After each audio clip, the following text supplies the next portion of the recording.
I wanted to make this recording before too much time got away from me. My beautiful husband passed away on July the 11th, and I had the amazing honor of being there by his side when he died. And he had been sick for quite some time. It happened really quickly, actually, when we came to Houston for his cancer treatment from South Alabama. And we were here for this new drug, and we were very excited. He had one infusion, and then the cancer had just spread so many different places that we just didn't get it in time.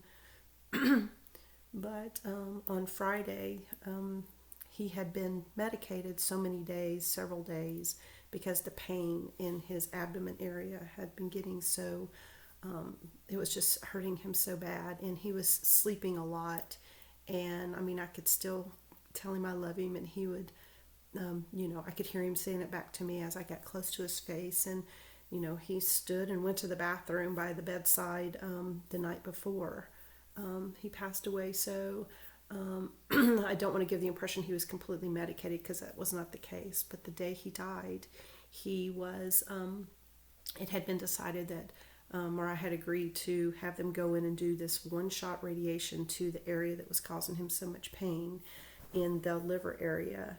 And then they were also going to potentially put in some sort of device to drain some fluid from his abdomen, because there was fluids being generated from the cancer, and it was causing a lot of pressure from that fluid buildup. And it was around 6 o'clock.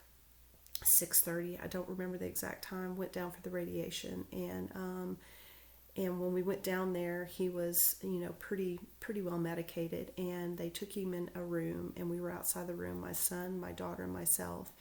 And then I heard yelling or loud voices, and I was like, that's not Mark, is it? And next thing I know, they pull his gurney out and put him in the hallway, and they say we couldn't do it because he was not having it. I said, well, I'll go in there with him. Show me what what the situation is. So I go in there, and it was a tiny little bed thing that he had to stay on for 30 minutes while they did this radiation. And I told him, in his best health, he wouldn't have been able to lay there for 30 minutes. I mean, anyone with back pain knows that you can't lay on a flat little. It was just, anyway. So not doing that. Then we take him directly from there to the other operating room, which actually ended up by being in a room, or more like a hospital room.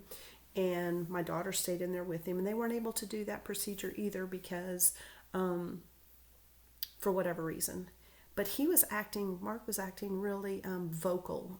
He could only open up one eye partial, and he was just being vocal. He was kind of holding his hands up, and he turned towards my son, and my son he said my name, which is amazing. And my son was holding his hand, and Mark calmed down. And it was just, that part was just, it was unusual, because Mark was being very vocal, like making all kinds of sounds, but you couldn't understand what he was saying.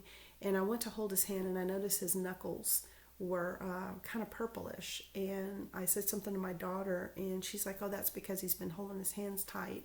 But he had been doing that, so I don't know if that was like the beginning of him, leaving the earth. But we went from there back all the way upstairs to, I don't even know what floor it was, I don't know, 11th or something, in MD Anderson Cancer Center. And my son went to meet my brother-in-law and his wife to bring them to the room.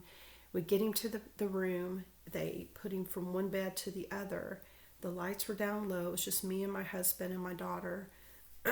And the nurse had left, and she was like, because he was in palliative care unit, which is where they just make them comfortable. They don't feed them and give them, all this. They give them pain medication, and they make them comfortable. And we were trying to get him stronger so he could potentially go home. But what we were going to do is go back to the Ballard house, because we knew that time was approaching, because Mark hadn't eaten in about nothing of significance for about a week, and he was not really even drinking, only when I would like almost, come on babe, urge him a lot. But he was acting a little, I don't even want to call it was more of an anxious, not an agitation. And I was just kind of trying to, rub his shoulders. And I was like, babe, it's okay. We're going to get you comfortable again. And he wasn't opening up his eyes. And then my daughter said to me, Mom, just hold him.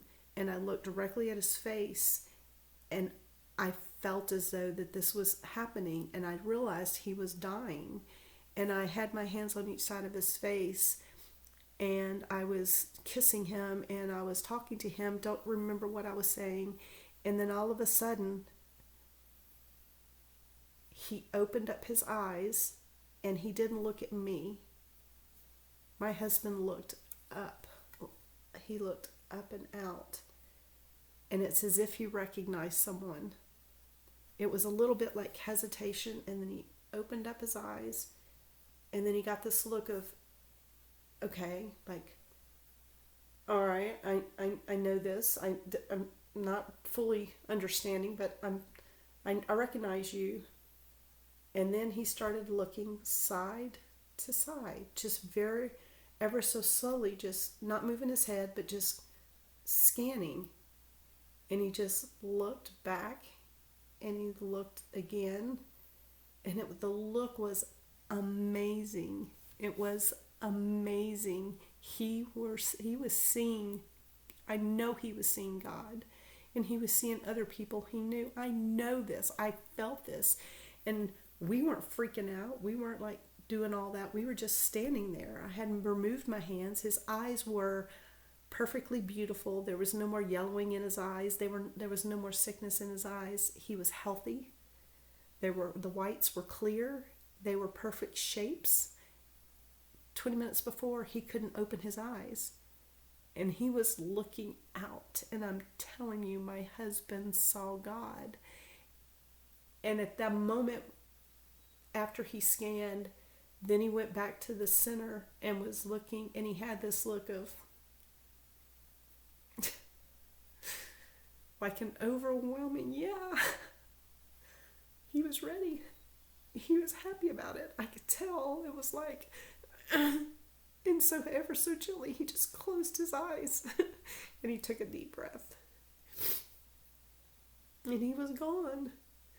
And it was beautiful and magical, and I have no doubt in my mind my husband saw God. That look, that scan, and that final recognition of, this is what this is about. And I am overjoyed that I am going to this place, because I know he didn't want to leave me.